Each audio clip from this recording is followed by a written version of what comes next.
Good morning, students. In last video, we have discussed about electric current and its cause. Today's our topic is electric potential. देखो बेटा, electric potential पढ़ने से पहले हमें एक और फिजिकल क्वांटिटी का पता होना चाहिए, that is called electric field. तो first quantity is electric field. तो हमने देखना है कि इलेक्ट्रिक फील्ड क्या होती है. देखो बेटा, हमने चार्जेस को लेके एक प्रॉपर्टी पढ़ी थी, that like charges repel each other, unlike charges attract each other. और ये अट्रैक्शन और रिपल्शन को हम कहते हैं फोर्स. ठीक है जी. तो अगर मैं यहाँ पर कोई पॉजिटिव चार्ज रखता हूँ प्लस क्यू मैंने कोई चार्ज रखा और कोई और पॉजिटिव चार्ज यहाँ पर रखता हूँ, तो हमें पता है ये चार्ज इसको रिपेल करके दूर भेज देगा. ठीक है. बट ये चार्ज इस चार्ज पर फोर्स लगा रहा है, उसकी कोई ना कोई रेंज होती है कि मैंने इस चार्ज को यहाँ रखा तो इसने इसको रिपेल कर दिया. ठीक है. इस पॉइंट का नाम रख लेते हैं ए. अब मैंने इसको बी पॉइंट पर रखा थोड़ा दूर, तो यहाँ से भी रिपेल कर देगा. बट जब मैं यहाँ थर्ड पॉइंट सी पर रखता हूँ, यहाँ पर ये चार्ज इस पॉजिटिव को रिपेल नहीं कर पाता. ठीक है. इस पॉइंट के अंदर अंदर यहाँ से यहाँ तक ये किसी पॉजिटिव चार्ज को रिपेल कर सकता है, इसके बाद वाले कोई पॉजिटिव चार्ज को ये रिपेल नहीं कर सकता. ठीक है जी. ऐसे ही अगर मैं कोई नेगेटिव चार्ज रखता हूँ यहाँ पर, तो ये इसको नेगेटिव को अट्रैक्ट नहीं कर पाएगा. बट मैं इसके अंदर कहीं पे भी नेगेटिव चार्ज रखता हूँ तो ये इसको अट्रैक्ट कर पाएगा. ठीक है. तो इस डिस्टेंस के अंदर यहाँ से यहाँ तक का जो डिस्टेंस है, ये चार्ज अपना इम्पैक्ट शो कर सकता है. इसके बाहर ये अपना इम्पैक्ट या इन्फ्लुएंस शो नहीं कर सकता. मैं क्या करता हूँ, इस डिस्टेंस को रेडियस मान के एक सर्कल ड्रॉ करता हूँ. ठीक है जी. तो इस सर्कल के अंदर अंदर मैं कहीं पे भी कोई और चार्ज रखता हूँ तो ये उसको अट्रैक्ट या रिपेल कर सकता है. इस सर्कल के बाहर वो उसको अट्रैक्ट या रिपेल नहीं कर सकता. तो ये हमारे पास जो एरिया बनता है, this area is called electric field. Actually this is not an area, this is a volume. इस चार्ज के चारों साइड एक हम स्फीयर ड्रॉ कर दें, उसके सेंटर पे इस चार्ज को रख दें, तो वो स्फीयर क्या होगा, उस स्फीयर के अंदर ये किसी भी पॉजिटिव या नेगेटिव चार्ज को अट्रैक्ट या रिपेल कर सकता है, उसके बाहर नहीं कर सकता. ठीक है. तो वो जो स्फीयर बनता है जिसके अंदर इस चार्ज का इन्फ्लुएंस है, इम्पैक्ट है, वो इस चार्ज की इलेक्ट्रिक फील्ड कहलाती है. अगर मैंने इसको स्टेटमेंट में लिखना है तो हम ये लिख सकते हैं, the space around a charge with in which it's electrical influence can be feel या कैन बी एक्सपीरियंस. ठीक है. इसके आसपास का वो स्पेस जिसके अंदर इसके इम्पैक्ट को हम देख सकें या फील कर सकें, उसको बोलेंगे इस चार्ज की इलेक्ट्रिक फील्ड. क्लियर है जी. तो हमारे पास हर चार्ज की अपनी अपनी इलेक्ट्रिक फील्ड होती है. क्लियर जी. तो हमारे पास नेक्स्ट टॉपिक है जी electric field intensity. Means electric field, साथ में मैं लगा देता हूँ इंटेंसिटी.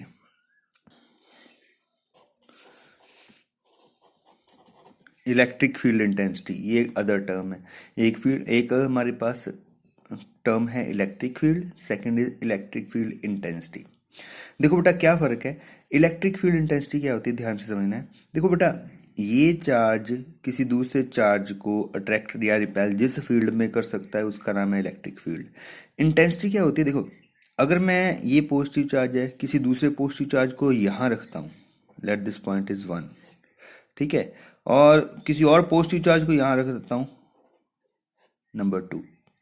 तो क्वेश्चन है किस चार्ज पर, ये 1 पॉइंट पर या 2 पॉइंट पर, किस पर ये ज्यादा फोर्स लगाएगा, किस पॉजिटिव चार्ज को, 1 वाले को या 2 वाले को, वो ज्यादा फोर्स से रिपेल करेगा, ये क्वेश्चन है. तो सीधा सीधा माइंड में आता है कि जो 1 पॉइंट पर चार्ज पड़ा हो उसको ये पॉजिटिव चार्ज ज्यादा जोर से रिपेल करेगा, 2 वाले को कम जोर से, ऐसे 3 पॉइंट को और कम जोर से, 4th को और कम जोर से रिपेल करेगा. ठीक है. तो अलग अलग पॉइंट पर इसका इम्पैक्ट जो है वो अलग अलग है. ठीक है जी. तो इलेक्ट्रिक फील्ड इंटेंसिटी क्या होती है, किसी भी पर्टिकुलर पॉइंट पर इसका इम्पैक्ट. ठीक है जी. एक फिक्स पॉइंट पर ये चार्ज अपनी कितनी इंटेंसिटी लगाता है, कितना इलेक्ट्रिक फील्ड लगाता है, that is called electric field intensity. ठीक है. फर्क क्या है, इलेक्ट्रिक फील्ड मीन्स वो पूरा स्पेस, इंटेंसिटी मीन्स किसी पर्टिकुलर पॉइंट पर ये अपना कितना इम्पैक्ट लगा रहा है. ओके जी. तो अगर मैंने इसको लिखना हो तो हम क्या लिखेंगे, electric field intensity at a point, ये कोई भी point, electric field intensity at a point in the electric field of a charge is defined as the force experienced by a positive charge placed at that point.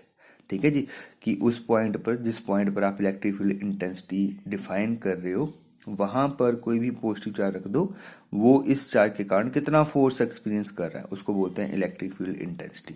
ठीक है, यहां पर ये बोलना बहुत जरूरी है, electric field intensity at a point. ये पॉइंट, कोई भी जिस पॉइंट पर आप डिफाइन कर रहे हो वो बोलना जरूरी है। क्यों? क्योंकि हमारे पास हर पॉइंट पर इलेक्ट्रिक फील्ड इंटेंसिटी डिफरेंट होती है, तो आपको जिस पॉइंट पर डिफाइन करना है वो पॉइंट यहाँ पर शो करना पड़ेगा। तो ये था electric field and electric field intensity. Our next term is electric potential, जो आज का हमारा टॉपिक है, इलेक्ट्रिक पोटेंशियल। और इसको डिफाइन करने से पहले हम डिफाइन करते हैं electric potential energy. So electric potential energy, ये हमने देखना है कि क्या होती है। देखो बेटा, नेचर में बहुत सारे फोर्सेस एग्जिस्ट करते हैं। ठीक है, उनमें से कॉमन फोर्सेस जो आपने पढ़े हुए हैं, they are called gravitational force, second is elastic force. Gravitation force due to gravity और मास के कारण होता है, और इलास्टिसिटी जैसे रबर बैंड, इलास्टिक या गुलेल, इन सभी में इलास्टिक फोर्स होता है। ओके बेटा, हम अगर इन फोर्स के अगेंस्ट कभी भी फोर्स लगाते हैं, ठीक है, ये जो नेचर में फोर्स एग्जिस्ट करते हैं, इन फोर्स के अगेंस्ट फोर्स लगाते हैं तो हमें वर्क डन करना पड़ता है। ठीक है, और वही work done as a potential energy store हो जाता है। ठीक है, वो work done in the form of potential energy convert हो जाता है। मैं आपको कुछ एग्जांपल्स देता हूँ। जैसे हमने 9th क्लास में पढ़ा था कि जब भी हम किसी ऑब्जेक्ट को अर्थ से ऊपर उठाते हैं तो उसमें एक एनर्जी स्टोर हो जाती है, that is called gravitational potential energy. Full name उसका ग्रेविटेशनल पोटेंशियल एनर्जी था। ठीक है जी, तो वो एनर्जी क्यों स्टोर हुई? देखो, कोई भी ऑब्जेक्ट है, ये हमारे पास स्केच है, ये अभी ग्राउंड लेवल पर पड़ा हुआ है। जब मैं इसको ऊपर को ऐसे उठाता हूँ, ठीक है, तो अर्थ इसको नीचे को खींच रही है। ठीक है, जो अर्थ का फोर्स है वो डाउनवर्ड है। अब मैं उसके अगेंस्ट ऊपर को फोर्स लगा रहा हूँ।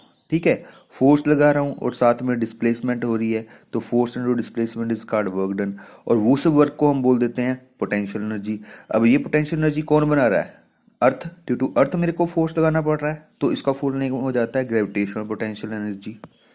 नेक्स्ट हमारे पास एक हेयर बैंड है, इसमें जो स्टोर होती है that is elastic potential energy. देखो, ये रबर बैंड के जो पार्टिकल्स हैं, ये आपस में एक दूसरे के पास रहना चाहते हैं, ये दूर नहीं जाना चाहते।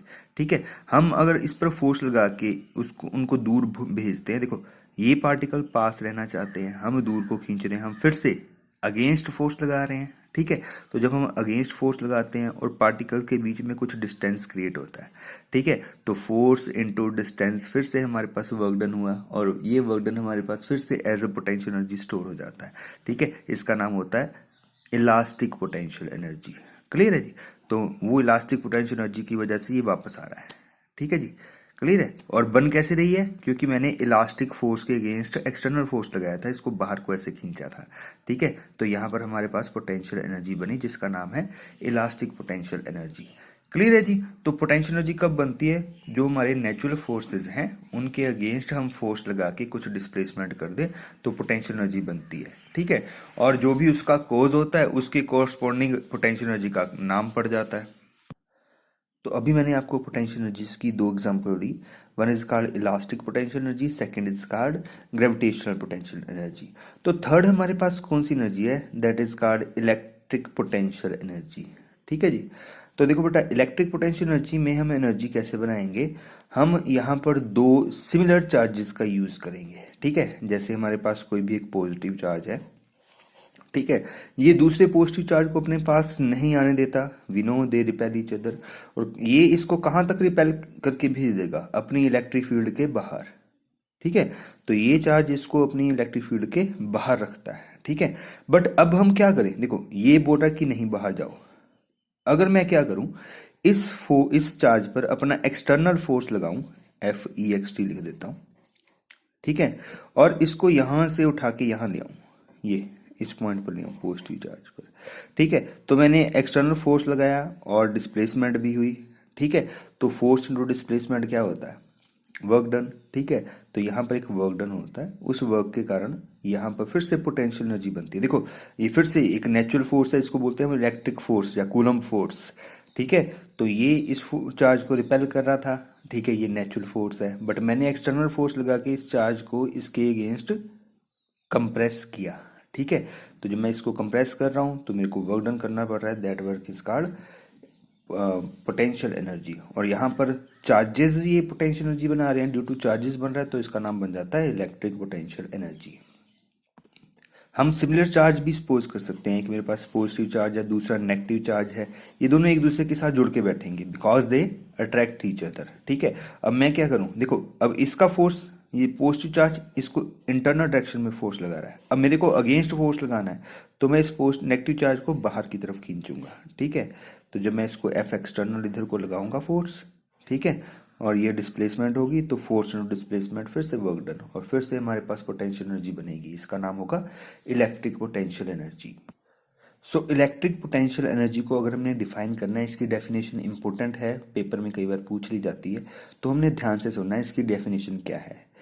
तो इलेक्ट्रिक पोटेंशियल एनर्जी भी एक पॉइंट पर डिफाइन की जाती है, क्योंकि देखो जैसे ये हमारे पास किसी भी चार्ज की, जैसे मैंने पहले डायग्राम बनाया था, ये पॉजिटिव चार्ज है, इसकी ये फील्ड है, ठीक है। मैंने किसी पॉजिटिव चार्ज को यहाँ बाहर से अंदर लेके जाना है, ठीक है। मैं इस चार्ज को ये पॉइंट 1 पर ले आया, ठीक है, और फिर इसको उठा के यहाँ 2 पर ले आया, क्लियर है।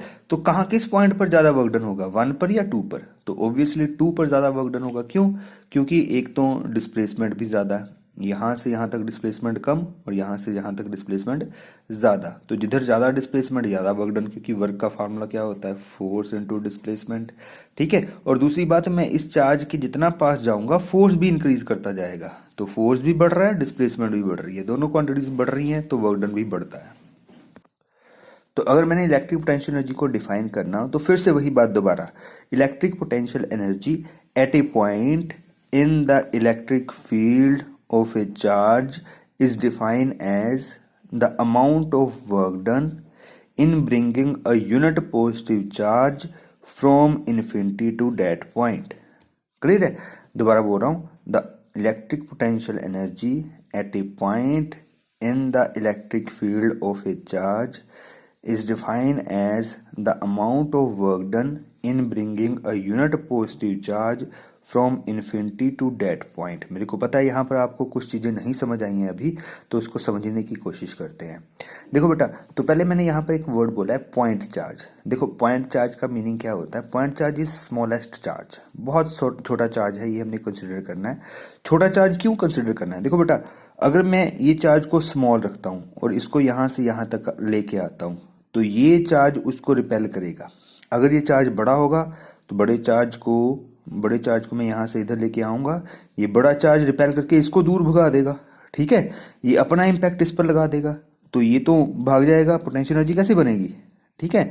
तो हमने इस चार्ज को वेरी स्मॉल रखना है, ठीक है, इसको बोलते हैं इनफाइनेटेसिमली स्मॉल चार्ज। ये पॉइंट चार्ज जो होता है, ये जो मैंने यूनिट पॉजिटिव चार्ज बोल रहा हूँ, ठीक है। तो इस चार्ज को मैं यहां तक लेके आ रहा हूं जितना वर्क डन हो रहा है, ठीक है, उसको बोलते हैं इलेक्ट्रिक पोटेंशियल एनर्जी। अच्छा, मैंने बोला from infinity to that point. अब इन्फिनिटी मीनिंग क्या होता है, देखो बेटा, इन्फिनिटी मीन्स किसी भी डिस्टेंस से, ठीक है, मैं यहां से लेके आ सकता हूं, इधर पीछे से लेके आ सकता हूं, और पीछे से लेके आ सकता हूं, ये पास से लेके आ सकता हूं इस पॉइंट पर।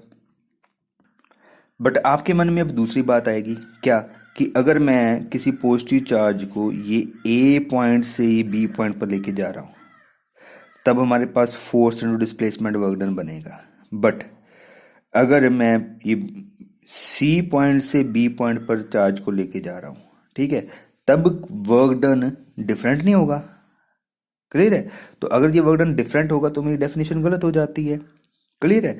दोबारा मैं डेफिनेशन फिर से बोल रहा हूँ, the amount of work done, sorry, electric potential energy at a point in the electric field of a charge is defined as the amount of work done in bringing a unit positive charge from infinity to that point। देखो बेटा, infinity क्या है, electric field के बाहर सारे points are infinity, ठीक है, electric field के बाहर जितने भी पॉइंट होंगे उन सभी को हम इन्फिनिटी कहते हैं।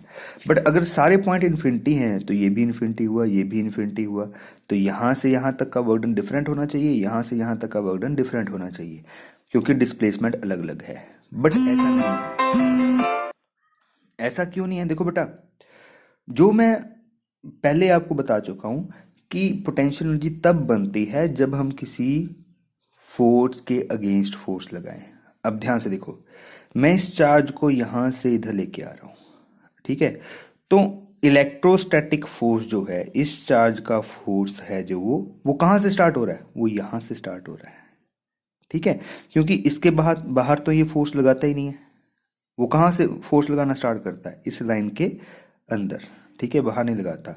तो मैं अब ए पॉइंट को जब यहां लेके आ रहा हूं, ठीक है, जब तक इधर से इधर नहीं पहुंचता कोई फोर्स नहीं लगेगा, इस चार्ज के कारण कोई फोर्स नहीं लगेगा, ठीक है। जब यहां पहुंचूंगा उसके बाद फोर्स लगना स्टार्ट हो जाएगा, ठीक है। तो एक्चुअल वर्क डन मैं कौन सा कंसिडर करूंगा? यहां से यहां तक का, ठीक है जी। ऐसे ही जब सी से बी चलूंगा, फिर से जब यहां से यहां तक आऊंगा, कोई वर्क डन नहीं होगा। क्यों?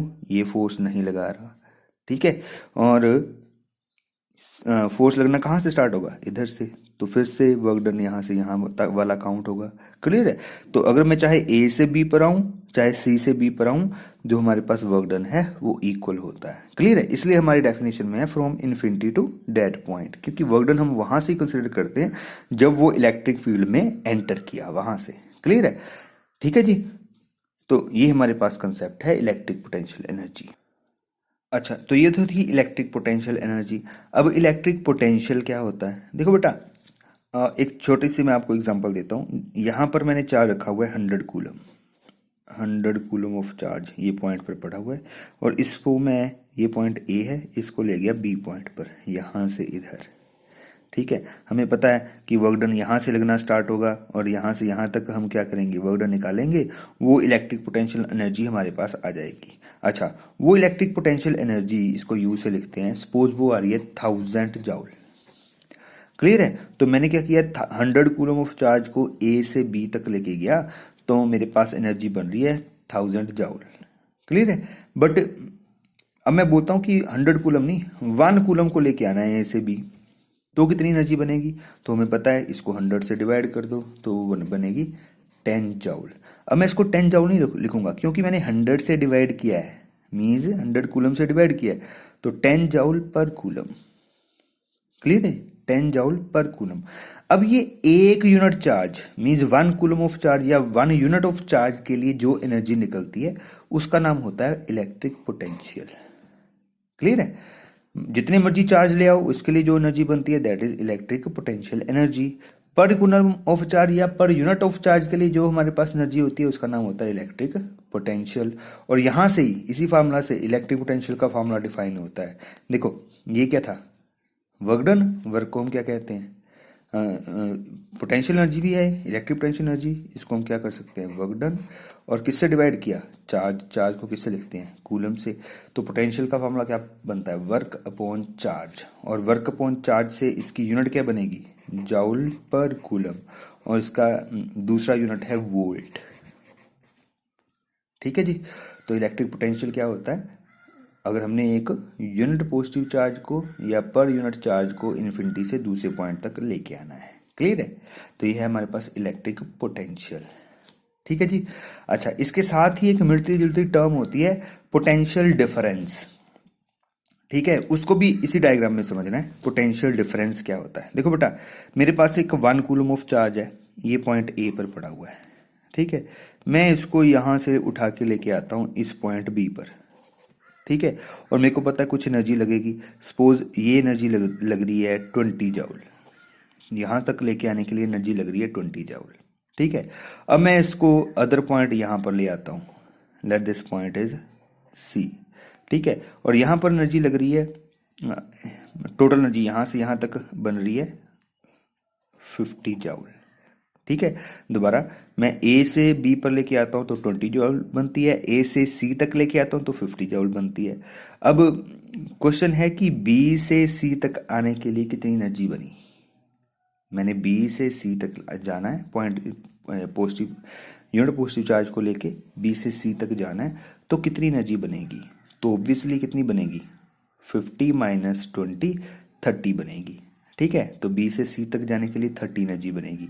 क्यों 30 बनेगी? देखो टोटल 50 है, अगर मैं बी से सी तक जाता हूं तो जिसने वहां बी पर उस चार्ज को रखा होगा उसने 20 एनर्जी पहले ही बना चुका होगा। वो मेरे को 30 ऐड करके 50 बनानी है सिर्फ। ठीक है, तो अगर मैं ये कहता हूं, देखो मैं 1 कूलम ऑफ चार्ज को लेके आ रहा हूं, तो 1 कूलम ऑफ चार्ज के लिए जो एनर्जी बनती है उसको क्या बोलते हैं? पोटेंशियल। तो यहां पर जो 20 जूल है एनर्जी मैंने लिखा हुआ, इसको हम पोटेंशियल बोलेंगे ना। तो इस बी पॉइंट पर जितना पोटेंशियल है उसको मैं लिख लेता हूँ वी बी, कितना है? 20। और सी पर जो पोटेंशियल है उसको हम लिख लेते हैं वी सी, ये कितना है? 50। और दोनों का डिफरेंस कितना है? तो हम क्या बोलेंगे? V C minus V B, कितना आएगा? 30 वोल्ट। वी से लिखते हैं इसको। ठीक है, तो दिस इज इलेक्ट्रिक पोटेंशियल। तो electric potential this is electric potential difference. तो इलेक्ट्रिक पोटेंशियल डिफरेंस क्या है? दो पॉइंट जो है हमने डिफाइन किए हुए हैं इलेक्ट्रिक फील्ड में, उनके पोटेंशियल के बीच में डिफरेंस। नाम से क्लियर हो रहा था कि जो हमारे पास इसको हमें डिफाइन करना है तो ऐसे डिफाइन कर सकते हैं, the amount of work done in bringing a unit positive charge from one point to another point in the electric field of a charge। ठीक है, एक पॉइंट से दूसरे पॉइंट तक इलेक्ट्रिक फील्ड में कहीं पे भी आपको जाना है तो जितना वर्क डन होगा उसको बोलेंगे पोटेंशियल डिफरेंस। ठीक है, इलेक्ट्रिक पोटेंशियल की यूनिट भी वोल्ट है और पोटेंशियल डिफरेंस की यूनिट भी वोल्ट है। होप आपको ये समझ आ गया होगा, इसको ध्यान से समझना है। अगर आपकी क्वेरीज होंगी तो मेरे को आपने पर्सनल चैट बॉक्स में डाल देना है, मैं सभी का आंसर वहाँ पे आपको जरूर रिप्लाई करूँगा। Thank you.